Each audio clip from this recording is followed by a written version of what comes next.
여러분의 휴대전화는 가짜 뉴스가 몇 개나 들어 있습니까? 얼마나 오염이 돼 있습니까? 코로나19 바이러스보다 더 무서운 가짜 뉴스 바이러스. 저희가 이 허위 조작 정보들에 대해서 매일 팩트 체크를 해보고 있는데요. 오늘 한번 보겠습니다. 화면 보시죠. 자, 손 소독제를 사용한 후에 보습제를 바르면 도루묵이다. 즉 아무런 소용이 없다. 이런 얘기고요. 코로나19 때문에 외국인들이 무료로 치료받으려고 한국으로 몰려들고 있다. 다음, 개학 후에 확진자가 2명만 나오면 학교를 폐쇄한다. 이런 얘기고요. 마지막으로 10분 만에 판정받을 수 있는 진단 키트가 있는데 이게 규제에 막혀서 오히려 국내에서는 쓰지도 못한다. 네, 이런 4가지 얘기를 한번 다뤄보도록 하겠습니다. 네, 첫 번째입니다.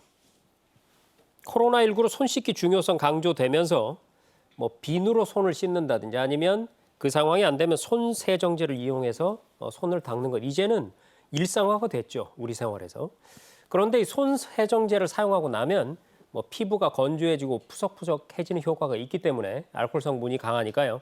보습제를 많이들 사용하는데요. 이 보습제를 쓰면 손 소독제 효과가 전혀 없어진다. 이런 얘기가 돌고 있습니다. 교수님 사실인가요? 그렇지 않습니다. 저희가 그 손세정제를 쓰는 이유는 그때까지 손에 묻어있던 코로나19를 포함한 여러 병원체들을 제거하기 위해서 쓰는 거지 네. 우리의 손을 완전히 그냥 지속적으로 깨끗하게 만들려고 즉 무균 상태로 만들려고 쓰는 게 아니거든요. 네. 그러니까 이미 손을 깨끗하게 세정하거나 아니면 닦고 난 뒤에는 그 다음에는 보습제를 발라주어도 충분히 그 상황이 유지가 되는 거고요. 네. 그러고 나서 다시 또 다른 코로나19가 묻어있을 수도 있는 표면을 터치했을 때 그때 다시 또 닦고 손세정제를 쓰면 되는 거거든요. 네. 그래서 지금 말씀하셨던 것처럼 손세정제를 굳이 안 쓰실 필요는 없고 오히려 이게 손소독제를 자주 사용하고 손세정제를 안 쓰게 되면은 피부가 그 일부 파괴가 됩니다. 파괴가 되면서 그런 파괴된 피부를 통해서 코로나19나 이런 기타 병원체들이 또 침범할 수도 있는 사안들이기 때문에 충분한 보습을 해주는 거는 나쁘지 않다고 생각을 합니다. 네, 잘 알겠습니다. 네, 간단하지만 어쨌든 정리해 보겠습니다. 손 세정제 이용하시고요. 그리고 보습제 바르셔서 촉촉한 손을 유지하시면 되겠습니다. 자, 다음은 국제사회 우리나라의 코로나19 대응이 외신을 통해서 많이 보도들이 되고 있으니까요. 그리고 해외의 지도자들도 잇따라서 대한민국의 대처를 칭찬을 하고 있죠. 이건 자화자찬이 아니라 밖에서 하는 얘기를 그대로 옮기는 겁니다. 자, 이렇게 되니까 외국인들이 무료로 즉 공짜 치료를 받기 위해서 한국으로 몰려들고 있다. 이런 주장입니다. 자, 김호욱 평론가님 팩트체크 부탁드릴게요. 네, 결론적으로 말씀드리면 가짜 뉴스입니다. X죠. 왜냐하면 아무리 코리안 드림이 좋다고 하더라도 지금 상황에서 이런 재난이 엄청난 상황이고 국가 간의 이동도 지금 거의 제한이 돼 있습니다. 네. 많은 외국인들이 올 수 없는 것이고요. 일단은 외국인들이 많이 몰려들고 있다. 이 부분을 통계로 살펴보더라도 잘못된 내용이라는 것이 드러납니다. 왜냐하면 1월, 2월, 3월, 1월 20일에 우리가 첫 확진자가 나오지 않았습니까? 그리고 네. 작년 12월 31일에 이제 중국 우한에서부터 시작이 됐는데요. 1월 달에 먼저 유럽하고 미국을 좀 나눠서 볼 필요가 있겠습니다. 유럽에서 1월 달에는 하루 평균 대개 890명 정도가 들어왔다고 합니다. 네. 그리고 2월에는 평균 한 700명 정도가 이제 들어왔는데요. 지금 3월은 50명 수준. 적은 날은 18명까지 이렇게 네. 들어와서 유럽 전체에서. 네, 3월 18일 유럽 전체에서 들어온 입국자요. 미국도 마찬가지입니다. 미국은 1월에 2,400명 정도가 하루에 들어왔다고 합니다. 네. 2월에는 1,700명 정도가 들어왔습니다. 지금 3월은 하루 평균 200명에서 300명대가 들어오고 있습니다. 다시 말해서 10분의 1 정도로 1월, 2월, 3월 지금 급감하고 있는 것이고요. 아까 말씀드린 것처럼 자화자찬이 아니라 뉴욕타임스, 워싱턴 포스트, 르몽드 전 세계 언론이 지금 한국의 상황에 대해서 주목을 하고 있고 일단 모범 사례를 평가하는 것은 기본적으로 해외 언론이 보도하고 있는 흐름들은 맞다고 봅니다. 네. 물론 한국에 대해서 다 잘하고 있다고만 할 수는 없겠지만요. 그런 측면에서 외국에서 이제 한국의 시스템에서 평가를 하고 칭찬을 하고 있지만 현재 들어오는 사람들, 그러니까 조금 전에 말씀드린 것처럼 사실상 미국과 유럽에서 오는 사람들이 하루에 적은 날은 200명에서 300명 정도거든요. 그 정도면 공무, 외교관계, 학술대회 이런 필수적인 인원들을 들어오고 한국의 이런 진단 키트라든가 이걸 위해서 들어온다. 사실상 가짜 뉴스라고 판단할 수밖에 없습니다. 네. 지금 외국에서 바라보는 한국의 방역, 이 검사 능력과 또 치료에 대한 여러 가지에 대해서는 높이 평가를 하고 있지만 그 혜택을 보기 위해서 그 비싼 항공기 비용 들여서 국내에 들어와서 그걸 한다. 더군다나 이제 4월 1일부터는 그 치료 시설에 들어가는 격리 시설 비용도 다 본인이 그렇죠. 부담해야 되거든요. 네. 그런 측면에서 이렇게 가짜 뉴스를 퍼뜨리기보다는 우리 정말 단결해서 나쁜 그런 바이러스 그리고 가짜 뉴스를 빨리 퇴치하고 정말 살기 좋은 나라로 만드는 게 우리들의 꿈 아니겠습니까? 네, X였습니다. 그렇습니다. 처음에 중국에 대한 혐오 프레임이 시작됐다가 이제는 외국인들에 대한 혐오 프레임으로 확대가 되고 심지어 요즘 댓글에는 유학생이든 또 교민이든 우리 국민들도 못 들어오게 막아야 한다 이런 글들까지 등장하던데요. 그 혐오의 칼끝이 이제 우리 국민까지 향한 그런 형국입니다. 지금 우리가 미워해야 될 건 다른 사람이 아니고요. 코로나 바이러스입니다. 네, 이 사실 명심하고 다음 얘기로 넘어가 보겠습니다. 자, 일부 온라인 커뮤니티를 중심으로 이런 얘기가 퍼집니다. 개학을 뭐 할지 안 할지 모르죠. 아직까지는 교육부의 공식 발표가 안 났으니까요. 어쨌든 언젠가는 하게 되지 않겠습니까? 개학 후에 코로나19 확진자가 2명 이상만 발생하면 학교 전체를 폐쇄한다. 뭐 이런 얘기가 돌면서 학부모들께서는 굉장한 불안을 갖고 계십니다. 금 기자께서 다뤄주시죠. 네, 절반의 진실이라고 볼 수 있는 절반의 진실이요. 기사인데요. 네. 사실 이게 인사이트라고 하는 이제 인터넷 매체를 통해서 유포가 됐던 정보인데 네. 반응은 좀 제각각이었던 것 같습니다. 그 부모님들은 아무래도 자녀의 등교나 이런 문제 때문에 많이 염려를 하고 일부 학생들은 사실 또 그런 게 있죠. 학교 폐쇄라고 하니까 이 왠지 모를 해방감이라고 해야 되나요? 네. 뭐 그런 거를 좀 느꼈는지 공유가 많이 됐던 것 같은데 이제 확진자가 2명 이상 나오면 무조건 폐쇄를 하는 게 아니라요. 네. 확진자가 2명 이상 나올 경우에는 해당 학교에 있는 층에 대해서 일단 점검을 하고 아하. 일부 이용 중지를 검토를 하는 방안이고 다만 경로가 확실하게 파악이 될 경우에는 학교를 전체 폐쇄하지는 않는다는 방침입니다. 그래서 학교를 폐쇄하는 건 확진자가 몇 명인가가 중요한 게 아니라 이동 경로가 확인 안 되는 확진자가 복수로 나왔을 경우에 아하. 이제 이뤄질 수 있는 최후의 조치라고 판단하면 되고요. 같이 알아두면 좋을 게 교육부에서 지금 내놓은 지침을 보면 개학을 하더라도 학생 간 거리를 상당히 유지하게 하고 또 학년별로 휴식 시간을 다루게 되는 식으로 네. 학생들 간의 접촉을 최대한 차단하는 방식이 같이 병행되고 있기 때문에 물리적 거리두기죠. 그렇죠. 그렇기 때문에 뭐 극단적인 상황까지 이뤄질 것 같지는 않고요. 그리고 폐쇄라는 말이 주는 좀 착시가 있습니다. 네. 폐쇄가 절대로 계속 문을 닫겠다는 게 아니라 방역을 할 수 있게 임시로 조치를 그렇죠. 하는 걸 말하기 때문에 이것도 좀 같이 살펴보면 좋을 것 같고 이 인사이트라는 매체가 사실 이제 좀 학생들 사이에서 상당히 많이 읽히는 매체거든요. 아하. 이게 저희가 대학생 커뮤니티랑 같이 조사를 해본 적이 있는데 대학생들이 가장 불신하는 매체로 이제 이 매체가 뽑히기도 했습니다. 아. 주로 취재를 하는 게 아니라 인터넷에 있었던 화제가 되는 소문이나 이런 거를 네. 되게 짜깁기를 하고 좀 낚시성 제목을 좀 많이 쓰는 매체이기 때문에 사실 특정한 매체의 신뢰도도 같이 좀 고민을 해보면서 게시글을 공유하고 또 본문을 읽는 그런 습관이 좀 생기면 좋을 것 같습니다. 네, 그렇습니다. 우리가 가짜 뉴스를 가려내는 눈을 기르지 않으면요 물고기처럼 낚싯바늘에 낚이는 그런 꼴이 됩니다. 자, 마지막으로 하나 더 보겠습니다. 자, 지난주에 10분, 20분 정도면 코로나19 감염 여부를 이건 거의 즉시라고 할 수 있겠죠. 네, 알 수 있는 진단 키트를 개발했다. 이런 소식이 들려서 화제가 됐습니다.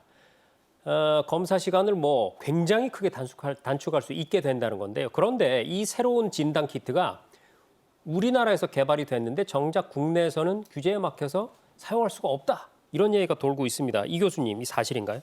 아닙니다. 이런 키트 제발 좀 나왔으면 좋겠습니다. 네. 저도 왜냐하면은 제가 이제 타 방송에서 얘기한 적이 있었는데 지금 저희 병원 같은 경우도 야간에 밤 10시하고 새벽 2시에 검사를 하거든요. 네. 그러면 그 결과가 나오는 게 새벽 1시하고 새벽 5시입니다. 6시간에서 8시간 정도 후죠. 예, 3시간 걸립니다. 검사를 3시간 딱 들어가면은. 네, 네. 그러니까 6시간이라고 소문이 난 거는 왜 그러냐면은 이제 이게 검사에 순수하게 들어가는 시간은 3시간이지만 네. 그 전에 뭐 검체가 오는 시간이나 또는 운영하는 데 걸리는 시간을 다 포함을 해서 그냥 그렇죠. 넓게 6시간을 잡은 그러니까 거고요. 쉽게 말해서 그 환자 입장에서는 6시간에서 8시간이 걸립니다. 그렇죠. 그렇게 이제 본 거고 검사에만 들어가는 시간은 3시간이거든요. 네. 그러면은 10시하고 2시에 검사를 하면 결과가 나오는 게 이제 1시하고 그다음에 한 5시 정도의 결과가 나오거든요. 그러면은 이 결과를 제가 이제 직접 한 2시간 자고 일어나서 판독하고 한 3시간 자고 일어나서 판독하고 하거든요. 네. 한 3주 정도 지금 그러고 있는데 제발 이런 키트 좀 나왔으면 좋겠습니다. 네. 밤에 잠 좀 자게. 근데 이 키트를 국내에서 못 쓰는 이유는 규제 때문이 아니고 성능 때문입니다. 네. 솔직하게 얘기해서. 왜냐하면은 저희가 이 코로나19를 진단할 수 있는 방법은 크게 3가지가 있다고 얘기를 합니다. 분자진단법이 있고 배양법이 있고 그다음에 신속진단법, 이제 항원항체법이라고 얘기를 하거든요. 이 3가지가 있는데 분자진단법은 전 세계적인 지금 표준으로 되어 있고 모든 나라가 다 분자진단법으로 진단을 합니다. 제일 정확하고 그다음에 검사에 걸리는 시간도 한 3시간 정도면은 약간 긴 듯하지만 그래도 적절하고 하지만 단점은 비용이 많이 들고 고가의 장비와 전문 인력이 필요합니다. 이게 분자진단법의 단점이거든요. 그래서 이런 것들을 극복할 수 있는 방법으로 저희가 이제 이런 신속진단법이라는 걸 얘기를 하는데 이 신속진단법은 특징이 빠른 시간 안에 결과가 나오고 그다음에 본인이 자가 진단할 수 있는 키트도 있습니다. 네. 그래서 이런 전문 인력이 필요 없고 장비도 필요 없고 이런 장점이 있지만 세상에 마냥 좋기만 한 건 없거든요. 그렇죠. 네. 신속한 만큼 정확도가 많이 떨어집니다. 음. 어느 정도로 떨어지냐? 우리가 이제 신속진단법 중에서 현재 지금 가장 많이 얘기가 나오는 항체검사법인데 네. 항체라고 부르는 물건은 그러니까 물질은 우리 몸에 병원체가 들어왔을 때 그 병원체에 대항하기 위해서 몸이 만들어내는 거거든요. 네. 그러면 그 몸이 항체를 만들 때 어느 정도의 시간이 걸리냐? 보통은 일주일 지나서 그러니까 증상이 나타나고 일주일이 지나면서부터 항체가 증가하기 시작을 합니다.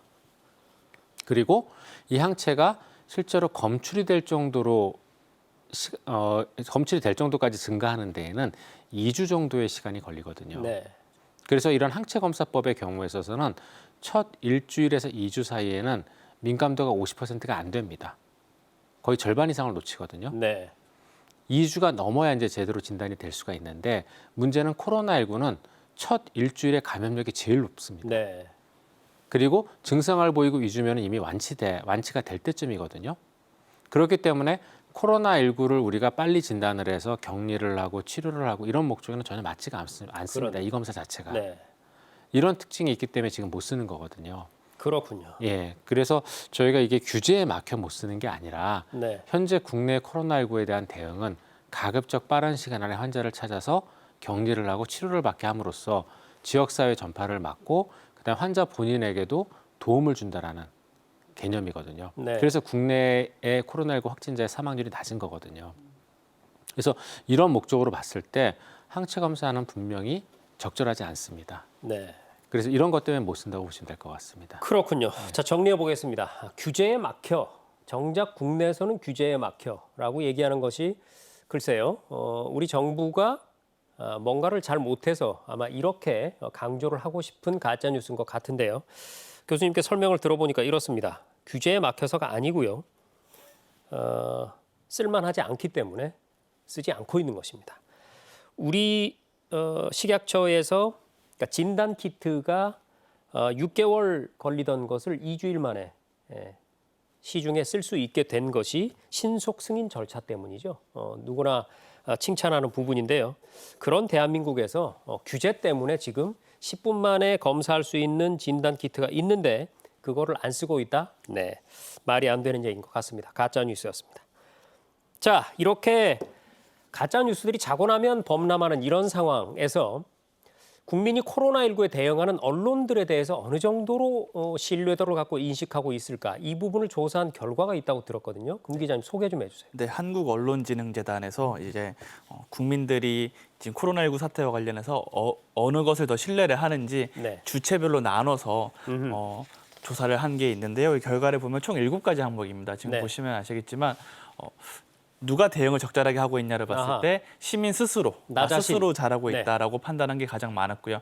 두 번째는 의료기관에 대한 대응 적절성이 상당히 높게 나타났습니다. 네. 그리고 나를 제외한 다른 사람들이 어허. 3위를 차지했고 4위가 지자체, 5위가 정부, 그리고 6번째가 언론으로 나타났습니다. 아하. 언론보다 이렇게 긍정평가가 낮은 거는 확진자 또는 유증상자인 거죠. 그래서 네. 이제 정보를 제공할 수 있고 우리에게 대처를 하는데 힌트를 줄 수 있는 수많은 기관 중에서 언론에 대한 신뢰가 상당히 낮게 나온 점이 포인트라고 할 수 있고요. 네. 그리고 언론 중에서도 좀 매체별로 분류가 된 신뢰 조사가 같이 나왔는데요. 지상파 TV 채널이 가장 긍정적인 평가를 받았고요. 네. 두 번째가 정부 또는 지자체의 홈페이지입니다. 그 다음이 종편 또는 보도 전문 TV 채널이고 그 다음에 인터넷 포털 또는 순서는 언론사의 사이트 그리고 라디오 순서였고요. 마지막으로 종이 신문이 차지를 했습니다. 네. 물론 매체라는 게 매체력에 따라서 매체력이 높을수록 신뢰도가 높아지는 경향이 다소 있긴 하지만 이 종이 신문이 다른 매체보다 상대적으로 낮게 나타났다는 거. 그리고 한국의 종이 신문의 특징이 이제 정파적인 보도를 좀 보다 쉽게 하는 그런 성격이 있잖아요. 네. 그래서 좀 같이 좀 판단을 해 보실 만한 그런 이슈인 것 같습니다. 그렇습니다. 지난주에 우리 금 기자께서 소개해준 내용 중에 네. 해외 사례로 독일 맞죠? 네, 맞습니다. 통행 제한을 만약에 한다고 했을 때 그것에 예외를 둘 수 있는, 즉 믿음이 가는 그런 직종으로 어떤 게 있겠느냐라고 했을 때 거기에 언론이 들어갔었죠. 네, 맞습니다. 그런데 우리나라에서는 저렇게 언론의 신뢰도가 처지고 있는 그 이유가 뭔지 모두가 한번 생각해 봤으면 좋겠습니다. 자, 언론사뿐만이 아니고요. 사실은 뭐 많은 가짜 뉴스를 만들고 또 이렇게 뿌려지고 하는 곳이 유튜브를 비롯한 SNS죠. 네. 근데 최근에 유튜브 크리에이터를 중심으로 해서 이 허위 정보에 대한 자정 노력도 시작이 됐다고 하거든요. 설명 좀 해주세요. 네, 맞습니다. 사실 표현물에 대해서 좀 규제를 해야 된다는 목소리가 상당히 좀 높아진 상황이긴 한데 네. 어떻게 규제를 하더라도 완벽하게 온라인상의 표현물을 좀 대응하는 건 불가능하거든요. 네. 그래서 강조드리고 싶은 거는 자정에 대한 노력이 좀 충분해야 된다는 건데 유튜브를 통해서 이제 가짜 뉴스라고 불리는 허위 정보가 많이 좀 유포가 되는 상황에서 유튜버들이 스스로 나서서 우리가 좀 클린한 콘텐츠를 만들겠다. 코로나19와 관련해서 허위 정보를 유포하지 않겠다라는 서약서를 썼습니다. 아하. 이제 한국의 좀 유명한 유튜버들 있죠. 대도서관이나 이런 분들이 포함되어 있는 이제 협회가 다 참여를 했기 때문에 상당히 좀 공신력이 있는 네. 좀 파급력이 있는 경우라고 보면은 좀 될 것 같고요. 그리고 이제 코로나19 관련해서 유튜브 인기 크리에이터들이 직접 응원 캠페인을 릴레이로 하는 모습도 지금 이어지고 있거든요. 그래서 어쩌면 언론도 이런 데 좀 동참해야 하지 않을까 뭐 이런 필요성이 좀 느껴지기도 하고요. 어쨌거나 좀 규제에 앞서서 좀 자정이 이루어지는 모습이 네. 좀 많아지면 좋을 것 같고 제 크리에이터들 입장에서 왜 이렇게 스스로 나섰는지를 돌아볼 필요도 있거든요. 네. 유튜브가 가짜 뉴스의 온상이 될수록 유튜버들의 자신에 대한 신뢰도, 시장에 대해서 파급 효과가 오히려 안 좋아질 수밖에 그렇습니다. 없습니다. 네. 그러니까 우리가 살고 있는 연못, 우리 호수를 더 좋게 가꾸고 쓰레기를 치우고 이렇게 하는 스스로의 노력을 보여야만 오히려 자신들이 시장에 더 신뢰를 받고 그 시장에 더 커질 수 있는 가능성이 있는 거죠. 뭐 그런 점에서 이 자정 노력을 유튜버들뿐만 아니라 다른 많은 주체들이 좀 많이 이어갔으면 좋겠습니다. 네. 신뢰받지 못하는 매체는 오래가지 못하죠. 네. 네. 유명 유튜버들이 앞장서서 나서고 있다고 하니까 굉장히 반가운 소식이고요. 우리 청소년들, 어린 아이들 유튜버가 되겠다는 꿈 요즘 많이 갖고 있죠. 유명 유튜버 여러분께서 걸어가신 발걸음은요 후대의 길이 됩니다. 네. 자, 가짜 뉴스계의 저승사자 금준경 기자와 함께했습니다.